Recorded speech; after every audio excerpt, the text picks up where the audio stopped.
Well, good morning.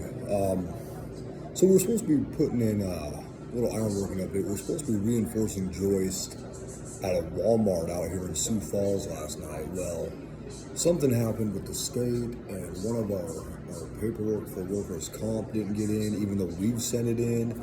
The state is taking their sweet time processing it, and it's not like a lot of states where as long as it's submitted, you can go to work. So today we're going to find out what the hell is going on, find out why it's taking that so long, and hopefully go to work tonight. If not, this hitch is over and I'm going home.